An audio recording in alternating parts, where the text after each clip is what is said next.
Assalamualaikum warahmatullahi wabarakatuh. Nama saya Ahmad Darul Mufti dari kelas 11 IPSA Amarafden 2. Saya akan menjelaskan tentang organisasi Papua Merdeka.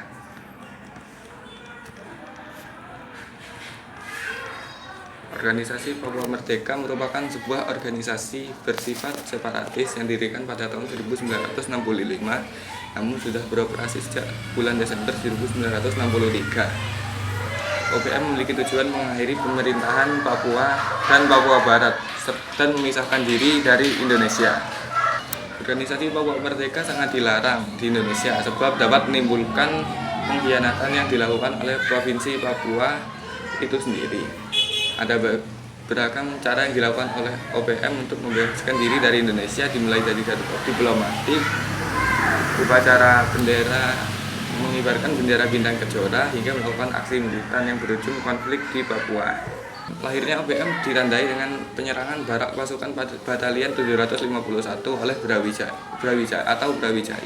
oleh orang-orang Arfak yang menyebabkan terbunuhnya 3 orang anggota kesatuan tersebut.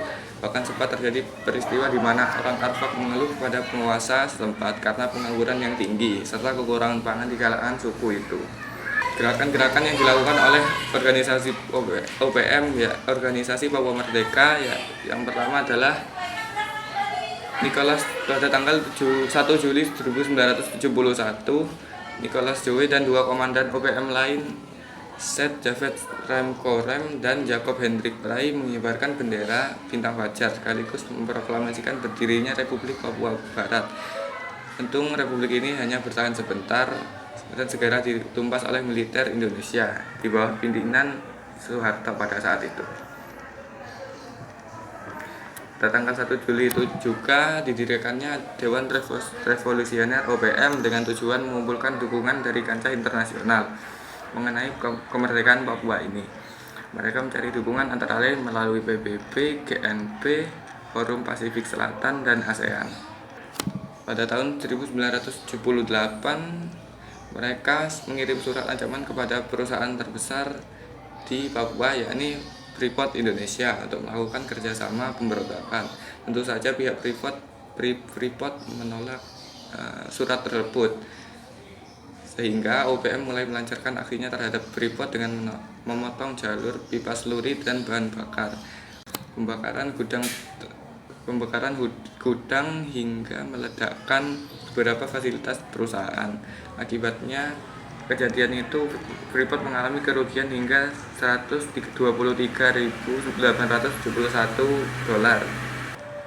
Selain itu, tahun 1982 Dewan OPM didirikan dan di bawah kepemimpinan Moses Werror. OPM berusaha mencari kemerdekaan melalui kampanye internasional. OPM RC bertujuan mendapat pengakuan internasional untuk kemerdekaan Papua Barat melalui forum-forum internasional seperti PBB, GNP, Forum Pasifik Selatan, dan ASEAN. Tahun 1984 OPM melancarkan serangan di Jayapura, yakni ibu kota provinsi Papua dan kota yang mendominasi orang-orang Indo non-Melanesia. Serangan ini langsung diredam oleh militer Indonesia dengan aksi kontra pemberontakan yang lebih besar. Kegagalan ini menciptakan eksodus pengungsi Papua yang diduga dibantu OPM ke kamp Papua Nugini. Tahun 2012 terjadi banyak teror yang dilakukan oleh anggota OPM kepada rakyat sipil hingga aparat-aparat hukum di Papua. Mereka melancarkan gerakannya di tahun 2012 dengan cara bersenjata. Kurang lebih terdapat 6 kasus teror pembunuhan dan aksi-aksi lain yang diduga dilakukan oleh anggota OPM. Mengapa OPM masih belum berhasil diberantas? Karena sebagai daerah yang terletaknya paling jauh dari pusat ibu kota Papua dan Papua Barat, merupakan salah satu provinsi yang tertinggal jika dilihat dari infrastruktur dan lain-lainnya.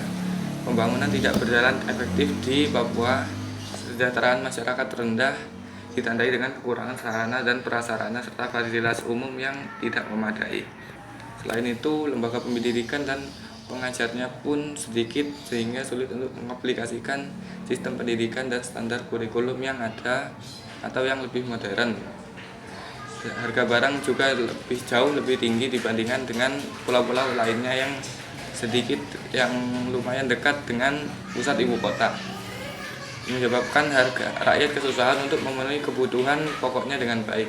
Belum lagi berdasarkan seorang sumber dari Papua, beberapa kejadian menunjukkan bahwa warga Papua kerap ditindas, ditangkap, dan diamankan atas aspirasinya.